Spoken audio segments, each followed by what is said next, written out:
তো ভাই কত হয়েছে, ধরুন আমি একটা নতুন করে ইউটিউব চ্যানেল খুলছি, ভাবছি যে সোশ্যাল মিডিয়ার মধ্যে সবাই দুই সাইডে ইনকাম করে, তা আমরাও একটা মানে আশা হয় যে সবাই আল্লাহ করবার দেখ সবেরই, তো তাকে পাশাপাশি আল্লাহ তালা আমাকেও জানিয়ে দেয় একটা আশা নিয়ে আসি যাতে আমরা দুইটা ইনকাম যদি করারই।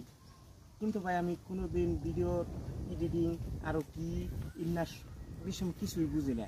ছোট্ট একটা ফুলার দিয়ে কী করায়, ফুলার যতখানি পারে বহুত। এখন মূল কথা হয়েছে ইউটিউব চ্যানেলে আমি এখন ভাই সাকসেস হতে যতই চ্যানেলে অ্যাকাউন্ট করলাম সে হ্যাক করে দেয় আর বলে কী করে দেয়, একটু আগবাড়ি যখন সেই টাইমে আমার ডাউন করে। ও ভাই আমি কি আর মাথায় বাড়ি দেখাইছি? হ্যাঁ, তোমাকে দেখি একটু মহব্বত না কেনা? আমি একটা সাধারণ গরিব মানুষ না, আমরা লেখাপড়া আছে না কি আছে, আমাকে ওই একটাই চাকরি, কুদালা তুর্কি নিয়ে মাটি কারণ করতে এসে আল্লাহ তালা যদি দুইটা ডাল ভাত মুখে দিবার দেয়। আমি তো চুরি বদমাশি করতেছি। তো এই ইউটিউব চ্যানেলটা তোমরা একটু আমার সাপোর্ট করতে পারো না? ইউটিউব চ্যানেলের নাম হচ্ছে জাহিদুল ইউটিউব চ্যানেল। এখন কত হয়েছে, তোমরা যদি একটু সাপোর্ট করো তো ধরো আমরা একটু আগবাড়ে যাই, এরকম বলে আশা আছে। আর আমার এই বিশ্বাসটা আছে তোমরা আমার ইউটিউব চ্যানেলটা একটু আগবাড়ে নিবে।